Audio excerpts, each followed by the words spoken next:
बता दें आपको कि हमारे सामने जो बैठे हैं महाराज जी हैं और इनकी किसान राष्ट्र को लेकर के एक मांग है, बड़ी अच्छी मांग है, क्योंकि किसान हमारा देश जो है भारत कृषि प्रधान देश है और किसान राष्ट्र के लिए जो मांग है इसमें हिंदू, मुस्लिम, सिख, ईसाई और पारसी सभी लोग आते हैं और हर जो है धर्म, जाति, पंथ, मजहब के जो है किसान होते हैं और किसान राष्ट्र की मांग को लेकर के और हमारे जो है फरीदाबाद से एक आंदोलन शुरू करने की योजना बना रहे हैं। नहीं तो बात भी करते हैं, चर्चा भी करते हैं, खास बातचीत करते हैं किसान राष्ट्र को लेकर की।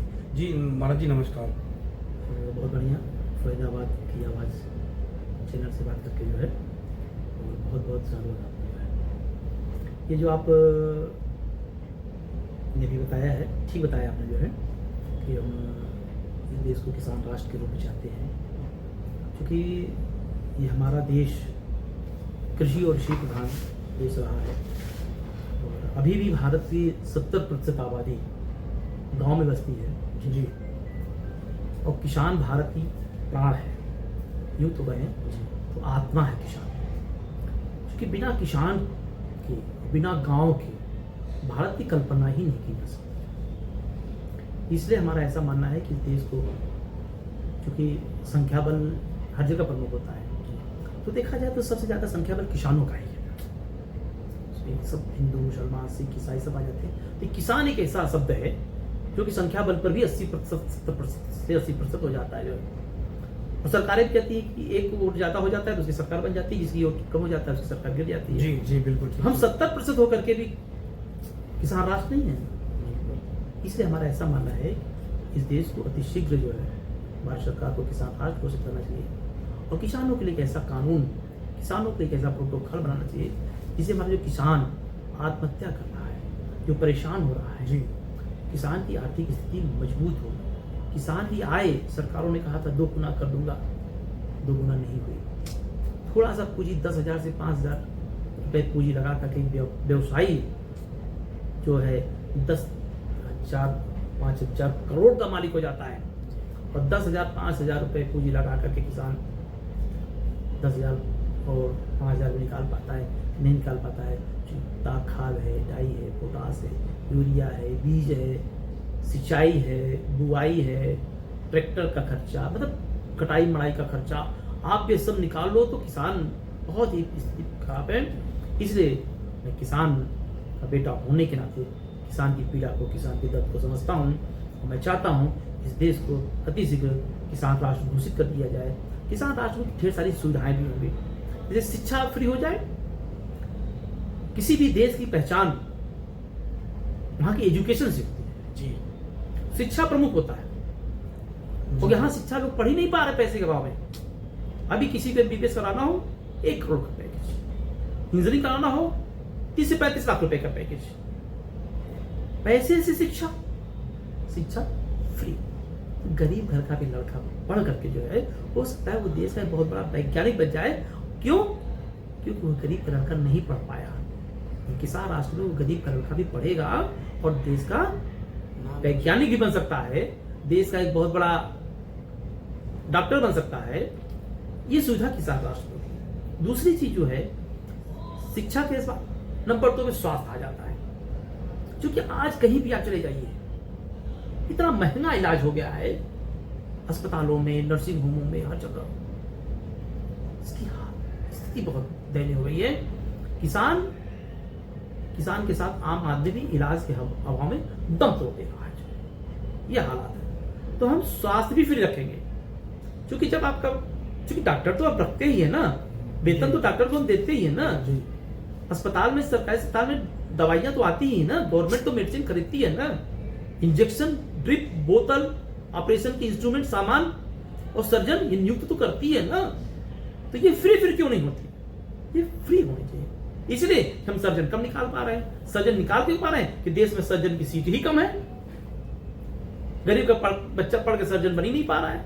तो जब वो गरीब का किसान का बेटा सर्जरी पढ़ करके आएगा तो निःशुल्क ऑपरेशन करेगा, जो सरकार तो उसको वेतन देगी ही ना। तो हमारे देश की स्थिति, हमारे देश की GDP भी बढ़ेगी, हमारे किसान का पैसा भी बचेगा, हमारे आम नागरिक का पैसा बचेगा। जो शिक्षा पे और दवाई पे खर्च होता था वो सब निःशुल्क हो जाएगा। इस तरीके से किसान राष्ट्र बनने पर जो है आम आदमी का जीवन उच्च स्तर का हो जाएगा अभी आम आदमी जो है वो बहुत दबाव और बहुत तंगी हाल में जिंदगी जी रहा है। महाराज जी, हम बचपन से देखते हुए आ रहे हैं फरीदाबाद और तमाम जो एनसीआर का क्षेत्र है, ये गांव देहात हर कस्बे में पहले हम गेहूं से ही किताबें, गेहूं से ही खाने पीने की चीज़ें, और यहाँ तक कि गेहूं से हम सोना भी खरीद लिया करते थे।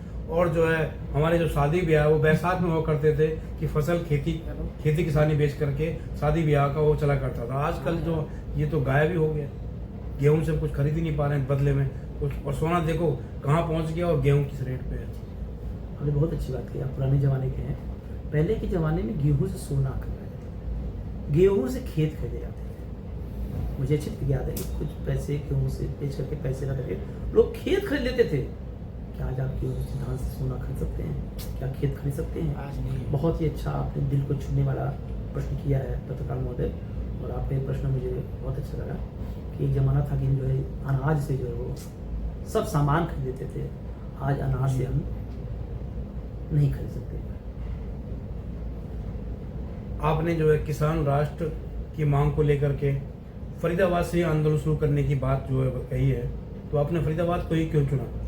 एक एनसीआर का हिस्सा होने के नाते या फरीदाबाद से जो तमाम आंदोलन है वो उनकी गूंज पूरे देश में शुरुआत हो जाती है? ऐसा है, देखिए दिल्ली के करीब है तो फरीदाबाद, और ये जो क्षेत्र है ये मैंने देखा कि ये यहाँ से चूँकि दिल्ली में के बाद फरीदाबाद फरी है कि ये मतलब धार्मिक पथगमन है। यहाँ से आप निकलेंगे तो सीधे आपको जो है वो मथुरा वृंदावन आ जाएगा, फिर और आगे बढ़ेंगे तो चित्रकूट आ जाएगा, फिर और आगे बढ़ेंगे तो प्रयागराज जहाँ कुंभ लगता है, तीर्थों का राजा प्रयागराज। फिर थोड़ा सा आगे बढ़ें तो इधर चाहे तो काशी चले जाएं और इधर चाहे तो अयोध्या चले जाएं, फिर आगे सीतामढ़ी पहुँच जाएं।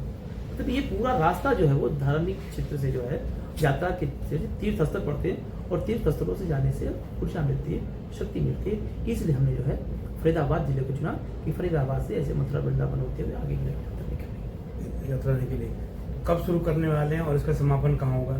देखिए, समापन यात्रा तो शुरुआत हो गई है, फरीदाबाद से शुरू होगी। समापन इसका लगभग 2 साल का समय लगेगा। ये समापन जाके दिल्ली में होगा, क्योंकि कानून दिल्ली में ही बनेगा। अभी हम जाकर के शक्ति अर्जन कर रहे हैं। पहले मंदिरों में जाते हैं, हम लोग पूजा पाठ करते हैं, तो माता से देवी देवता से ऊर्जा प्राप्त करते हैं। तो अभी हम ये पूरे देश का भ्रमण करके जो है एक शक्ति ऊर्जा तीर्थस्थलों का दर्शन करके, किसान अन्नदाता के लोगों का, किसानों का दर्शन करके एक ऊर्जा प्राप्त करेंगे। और जब हमारे पास शक्ति और ऊर्जा पर्याप्त मात्रा में इकट्ठा हो जाएगी, तब हम लास्ट में आकर के दिल्ली में एक बहुत बड़ा कार्यक्रम करेंगे। तब हम वहाँ पर किसानों की ताकत को दिखाएंगे। और मुझे विश्वास है कि एक न एक दिन देश की सरकारों को किसान राष्ट्र घोषित करना पड़ेगा और किसान की बात को मानना पड़ेगा। अच्छी बात। तो आप ये आंदोलन शुरू कर रहे हो, इससे पहले आपने कोई सरकार को कोई ज्ञापन पत्र या कोई मांग पत्र वगैरह भिजवाए? हाँ, हमारे लोग ढेर सारे किसान संगठन है, किसान करते रहते हैं। हम लोग हमेशा सरकारों से पत्राचार भी करते रहते हैं। कुछ मांगे कभी कभी सरकारें मांग लेती हैं, कभी कभी नहीं मांगती हैं, लेकिन ये मांग बिल्कुल अलग तरह की मांग है। किसान राष्ट्र एक अलग मांग है।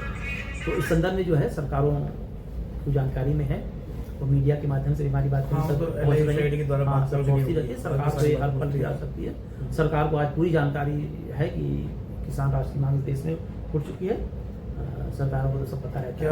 क्या आपके प्रतिनिधिमंडल की या आपकी सरकार से कोई वार्तालाप भी चल रही है? नहीं, अभी किसान राष्ट्र को लेकर के हम सरकार से कोई वार्ता नहीं किए हैं, और इतनी आसानी से सरकार आपको बुला के बात भी नहीं करेगी। बड़े बड़े किसान नेता बैठे हों, कहाँ सरकारें बुलाती हैं, वार्ता नहीं करती। थोड़ी सी शक्ति जब अर्जित हो जाएगी, जब थोड़ा सा आगे निकलेंगे। बात करें जैसे और आंदोलन भी हो रहे हैं फरीदाबाद में, उसमें हम आंदोलन में देख रहे हूँ कि हरियाणा के सीएम और बड़े बड़े भाजपा के नेता उस आंदोलन में आ रहे हैं। कि आपके इस आंदोलन में, इस मांग में कोई भाजपा का नेता या सत्ता पक्ष से कोई शामिल होंगे? इसको हम राजनीति से दूर रखेंगे, और हमसे चाहेंगे कि राजनीति का प्रवेश इसमें न हो, क्योंकि राजनीति का प्रवेश जो है वो हो चुका है। इसीलिए किसान की ये दुर्दशा वो राजनीतिक लोग कर रहे हैं, जो कि वोट तो किसानों को ले लेते हैं और बहला फुसलाते हैं। किसान राज सज्जन होता है। संत और किसान और पत्रकार तीनों की एक ही प्रवृत्ति होती है। संत भी दूसरों के लिए जीता है, किसान भी दूसरों के लिए अनाज पैदा करता है, पत्रकार भी दूसरे दबे मजलूम गरीबों की आवाज़ उठाता है।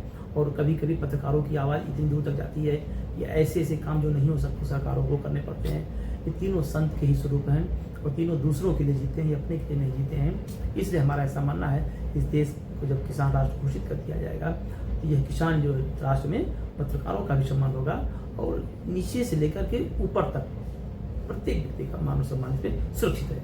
अंतिम सवाल है मेरा ये, किसान एक अन्नदाता है और अन्न को बोता है, किसान से ही सारा कुछ चलता है, व्यापार उद्योग धंधे जो है किसान से कहीं ना कहीं जुड़े हुए हैं। उन लोगों के लिए क्या मैसेज देना चाहोगे जो किसान की जो फसल के साथ और जो सरकारी महकमे हैं वो करप्शन जो करते हैं किसान के उस पर, उनके लिए क्या संदेश आप देना चाहोगे? मेरा संदेश यही है, किसानों को परेशान करने का, किसानों को प्रताड़ित करने का काम बंद किया जाए और सरकार से मेरा विनम्र अनुरोध है कि ये किसान है, अन्नदाता है, भाग्य विधाता है। अगर किसान एक वर्ष के लिए खेती बंद कर देगा, मान लीजिए खेत में हल बंद हो जाए चलना, पूरे देश का किसान, जैसे ना हड़ताल होती है तो ट्रक रुक जाते हैं, फैक्ट्रियों में मजदूर हड़ताल कर देते हैं तो पूरा काम रुक जाता है, पता चला कि सबका रेट बढ़ गया, क्यों भाई हड़ताल चल रही है। किसान ऐसा नहीं करता है, और किसी ने अगर किसान ने ऐसा कर दिया, केवल अपने घर के लिए पैदा कर लेगा खाने के लिए, देश की हालात खराब हो जाएगी, देश में त्राही त्राही मच जाएगी। तो किसानों को इतना न मजबूर करें, किसान भी आंदोलन उस स्तर का जिस तरह छोटे मोटे आंदोलन करते हैं वह बड़ा आंदोलन किसान न करे। इससे किसान को, सरकार को बचना चाहिए और किसानों की इस मांग को किसान राज घोषित करके पूरा कर देना चाहिए। जी बहुत बहुत धन्यवाद। तो देखते रहिए फरीदाबाद की लाइव आवाज़।